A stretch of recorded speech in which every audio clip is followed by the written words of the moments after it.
நவராத்திரி 7ஆம் நாள் வழிபாடு. நவராத்திரியின் கடைசி 3 நாட்களில் ஞானத்தை வழங்கக்கூடிய கலைகளின் தெய்வமான சரஸ்வதியை வழிபட வேண்டிய நாள். சரஸ்வதி தேவிக்கு தனியாக கோவில்கள் வழிபாடுகள் ஏதும் இல்லாத காரணத்தால் வருடத்திற்கு ஒரு முறையாவது அனைவரும் சரஸ்வதியை வழிபட வேண்டும் என்பதற்காக நவராத்திரியின் நிறைவு நாளில் சரஸ்வதி பூஜை செய்யும் முறை ஏற்படுத்தப்பட்டது. பள்ளி கல்லூரிக்கு சென்று படிப்பவர்களுக்குத்தானே சரஸ்வதியின் அருள் வேண்டும். நாம் படித்து முடித்துவிட்ட பிறகு நாம் எதற்காக சரஸ்வதி தேவியை வழிபட வேண்டும் என பலரும் நினைக்கலாம். சரஸ்வதி படிப்பிற்கு உரிய தெய்வம் மட்டுமல்ல, அவள் ஞானத்தை வழங்கக்கூடியவள். வாக்கு பேச்சிற்குரிய தெய்வமாகவும் வழிபடப்படுபவள். அதனால்தான் சரஸ்வதி தேவிக்கு வாக்தேவி, ஞானவாணி என்ற பெயர்களும் உண்டு. சரஸ்வதி தேவிக்கு சில இடங்களில் மட்டும் கோவிலும் சன்னதியும் உள்ளது என அனைவருக்கும் தெரியும். ஆனால் கிராமங்களில் பேச்சி அம்மன் என்ற பெயரில் வழிபடப்படுவது சரஸ்வதி தேவிதான். பேச்சிற்குரிய அம்மன் என்பதால் இவளுக்கு பேச்சியம்மன் என்ற பெயர் ஏற்பட்டது.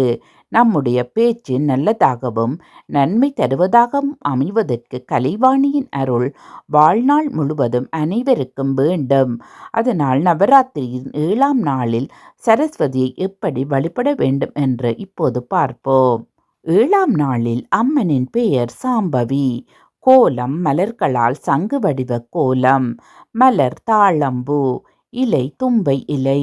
நைவேத்தியம் எலும்பிச்சை சாதம், சுண்டல் கொண்டைக்கடலை சுண்டல், பழம் பேரிச்சம் பழம், ராகம் பிலகரி, நிறம் இளம் சிவப்பு.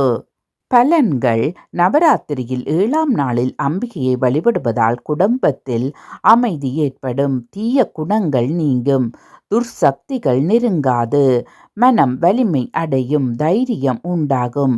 அறியாமை நம்மை விட்டு விலகும். மந்திரம். ஓம் தேவி காலாத்ரியாயை நமக. க்ளீம் ஜம் ஸ்ரீ காளிகாயே நமக. ஓம் நமோ பகவதி காளி சாமுண்டி தேவி பைரவி தேவி. ஓம்கார நீலி சக்தி மம வசமாயிக்க ஸ்வாக. ஓம் காளி ஓம் பிடாரி ஓம் நம சிவாயை ஸ்வாக.